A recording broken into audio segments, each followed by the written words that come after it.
Yo, Oncers, it's Minx, and we're back with a Once Upon a Time review. The show came back on Sunday night, um, so it's time to talk about it.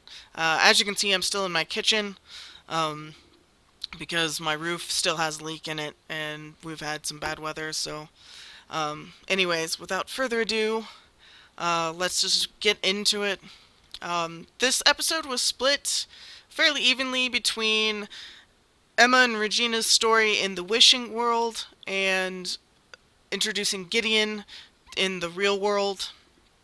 Um, we get to see that he's very determined, that we learn his motivations, that he's gonna kill her to become this new savior and to help some other world out. Um, so that was kind of interesting, getting to know his motivations for it. Um, in the wishing world that was created for Emma by Aladdin, um, they're on the run because of what Regina did to Snow and Prince Charming.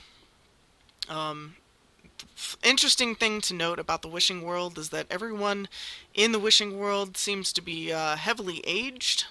Um, and that includes what probably my favorite part of the entire episode. Captain Hook is gray and grizzled and has a pot belly because he drinks too much rum and eats too much dessert. Um, I thought that was the funniest part of the entire episode. And it actually leads into the line of the episode, which we'll get to in a little bit. So yeah, we get to see more of Gideon, what his purpose is. He rebuffs his father again, um, insisting, "I don't need your help." Kind of like a whiny teenager instead of a 28-year-old that he's supposed to be. So I found that kind of, it's like, are you really going to be playing the angsty teen? But then again, he probably didn't have a real childhood growing up with the Black Fairy. Um, we get to see Regina getting to know a Wish version of Robin who mystically has not aged at all. We still don't know why he hasn't. Um, but they get to kind of know each other, and he decides that he's going to go ahead and go with them back to Storybrooke, and get to know the person that a version of him willingly died for, which is kind of cool. Because, yay, Robin and Regina back together again. As you know, that is one of my OTPs. Um, Emma starts a new path of belief and believing in herself. We get to see um, August again, Pinocchio, and they finally get back to our world using a magic tree cupboard thing, kind of like how she originally came to our world back in the beginning. Um, so the theme, the overall theme of the episode was, if you believe hard enough, um, it will come to fruition. It will come true. Um, so yeah, it was a decent episode. I give it a B plus. It was all right. It was all right.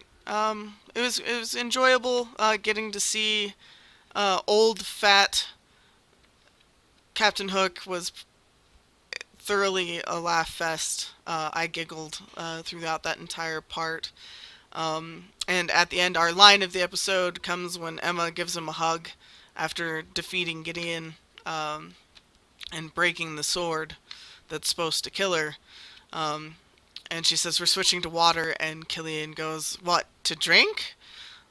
And just looks completely confused by it. Um, so that's the line of the episode. I give the episode a B plus.